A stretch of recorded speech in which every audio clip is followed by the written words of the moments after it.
Anything else you want to tell me? Well, if I was speaking to someone in the United States right now about volunteerism, I would tell them that it's the greatest gift that you can give to another person, but it's the greatest gift that you can give yourself.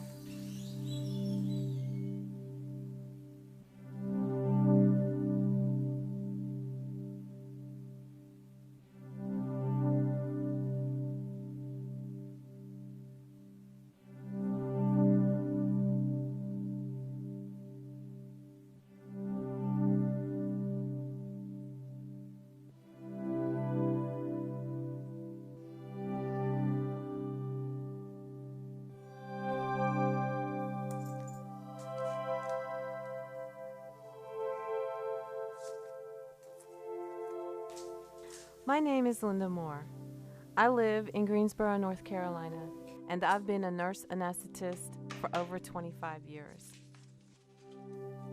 I never really thought about something like health volunteers overseas. Then I got a call from my friend, Lois Krug. Hey, Linda, this is Lois. Hey, I just got back from Belize, and I can't tell you how great this is going to be. They were just so excited for us to potentially be there, and they really need a program. They are desperate for help, and guess what? It is beautiful there. The people are so genuine.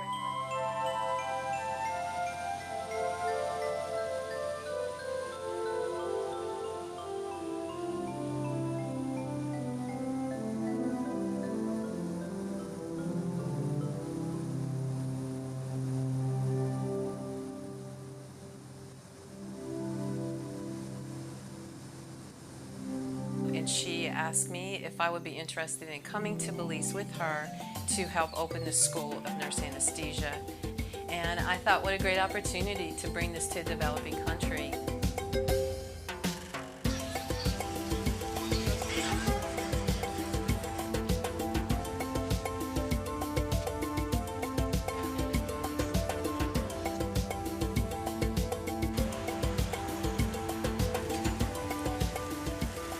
Well, I had never been out of the country before, so my first impressions of Belize was relief.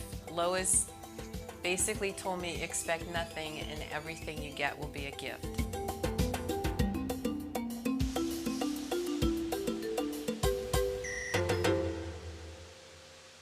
Now, 2 years later, this is my 5th stay in this house provided by the Ministry of Health.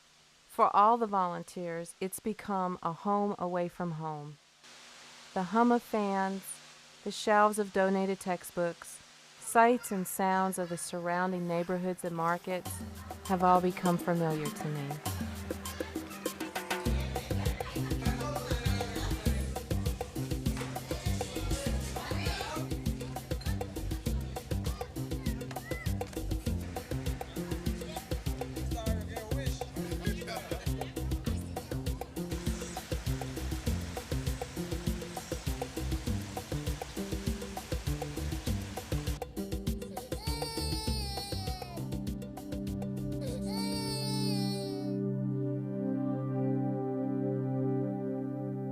In a developing country like Belize, a nurse anesthetist practices as a fully qualified anesthesia provider. Sí, María, la máscara. When we began this program, Belize needed 20 nurse anesthetists. There were only 2 native Belizeans educated in anesthesia. We had all the other personnel in place, the surgeons themselves. We had the operating room nurses, but we needed the anesthesists. Today, more than ever, we have come to recognize the importance of health in development. Many of the developing countries in particular did not know how important health was to economic development. We were not giving it the sort of priority it deserved. What is being done for us with this very program, I mean, surprisingly, if one were to attempt, not to look at just what it costs to do it, but what it costs if we didn't do it. And I think it's the more enlightening approach to health.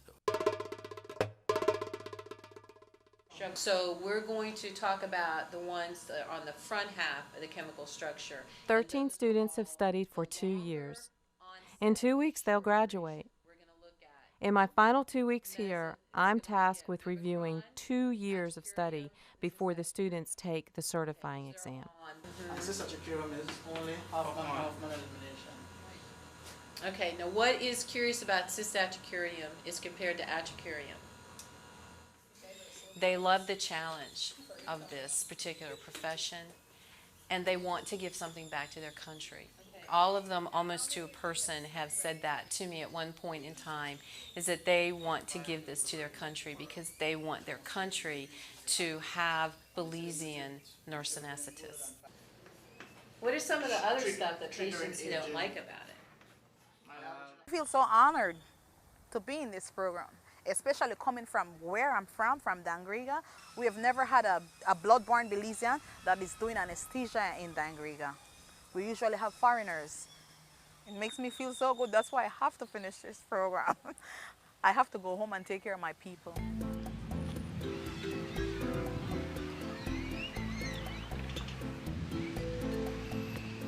Dangriga is a peaceful town. Most of us still live a bit traditional.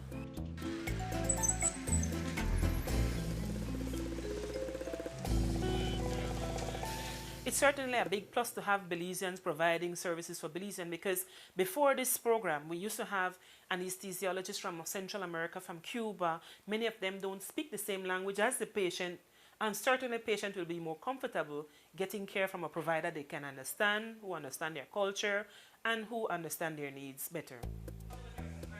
All HVO programs are jointly developed with local healthcare officials. One of the goals of the Belize program was to educate nurse anesthetists to serve at regional hospitals throughout rural Belize.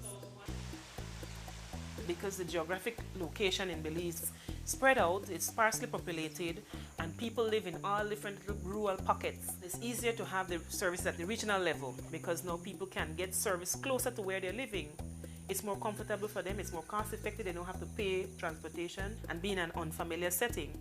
So the whole regionalization has worked, I think, to improve the health services in the country.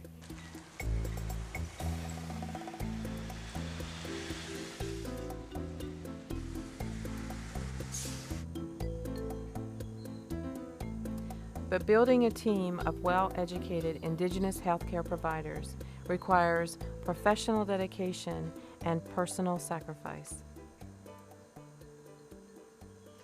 It's really challenging for me to be here because my kids live 105 miles from me from Monday to Thursday, and on weekends, Friday evening, I would take the bus and I'll go home to them and I'll return back on Monday morning. I miss them a lot. More than words can express.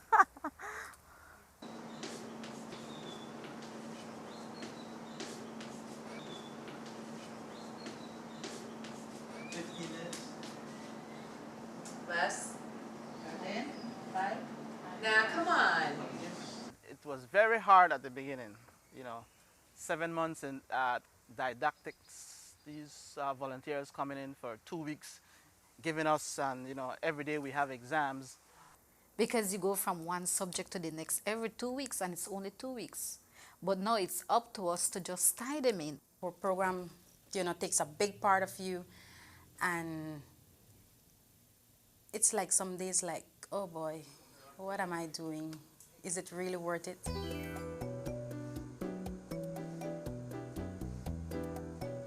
The only thing I'm going to tell you, you guys use drugs every single day of your professional lives from here on out. And it would be a good idea if you understood the onset times, the peak onset times, the duration, and the elimination half-life.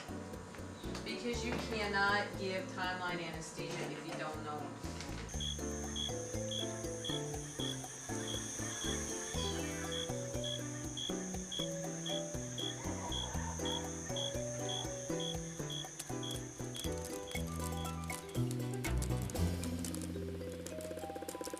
I work late into the night getting prepared for the next day, and I get frustrated when I feel that they have not adequately prepared for my class. I guess that's why they think I'm so hard on them. that they appreciate it later, I think.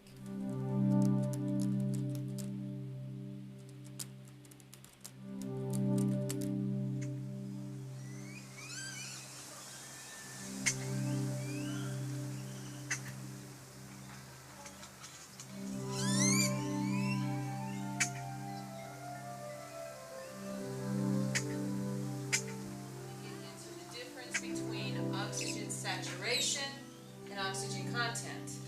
As you remember, I said that you can have a great O2 sat and you can have a bad O2 content. And I'll give you an example. If you have a patient... The students love her, although she is hard with them. She's the kind of person that will get them to get this information as quickly as they could get it and to push them to want to learn and to grasp as much as possible. Because of the whole nature of the program, they have to learn things very quickly.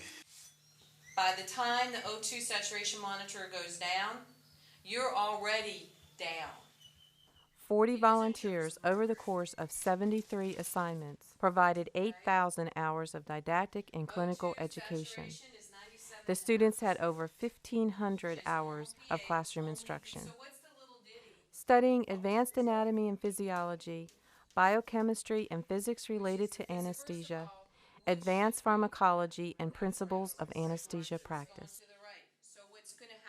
The students that have come into the program and accepted into the program all have been the shining stars in Belize.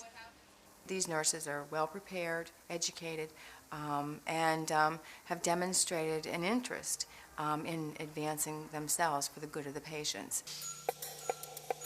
Classroom study was followed by clinical residencies supervised by HVO volunteers. Each student was required to complete a minimum of 450 cases for a total of 1,000 hours of hands-on clinical experience treating patients of all ages who required surgical intervention. It's been a while, but I can remember what Elva felt on her first day. Totally petrified. I was always like, will you be there? Will somebody be there?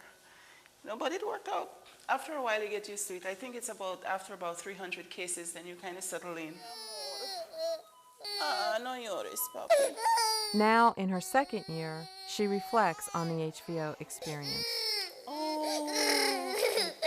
Okay, yeah. I think the tutors did an excellent job of preparing us for what we would have to be doing out here. Everybody came with a different technique. So I guess it more or less enhanced your repertoire now that you're out here. You know, you can draw on little things this one taught you and another technique that somebody else taught you. So you have quite a lot to draw from. The responsibility of an anesthetist is very great. You take somebody's family member from them. They give that last hug and kiss and come in to your room trusting you. Take good care of them. And you're responsible to keep this person comfortable and safe. And that, I feel, is a big, big responsibility. This program has really changed the way we operate here in the theater, in the respect that we can deliver a wider variety of anesthesia, and that would not have happened were it not for HVO. Right? Oh.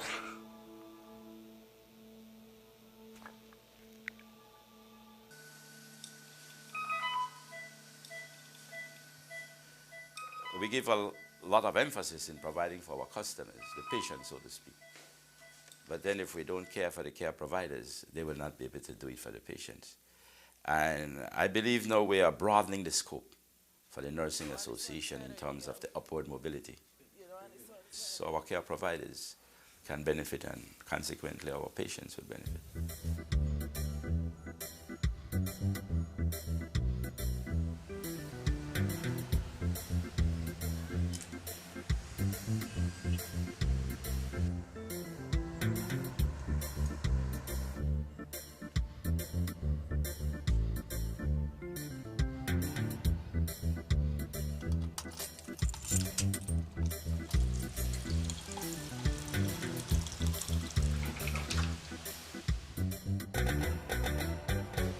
I'm certainly feeling a little stressed because we're getting towards the end of the second week.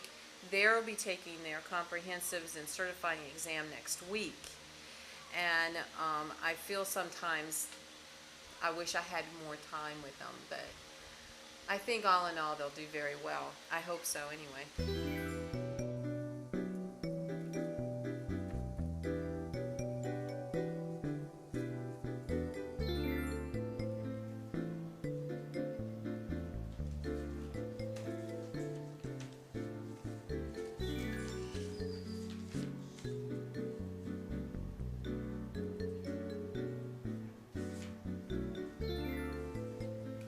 I'm feeling melancholy because my work is done and now it's up to them.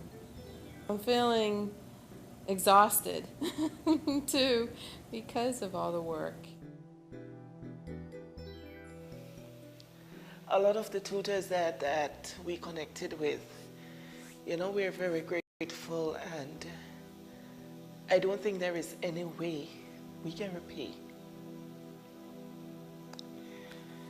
They've given a lot to us, and we really appreciate that.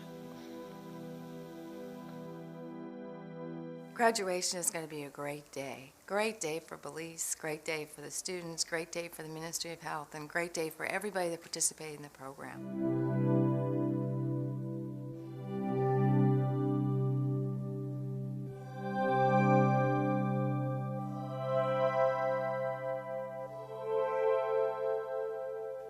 You are indeed a breed apart, and we have all right to be proud of you for what you have done for Belize in the building of this nation. It's the many lives that you have touched and will be touching in your little Belize to give them an opportunity to live a wholesome and full life. That is the ultimate success of nursing.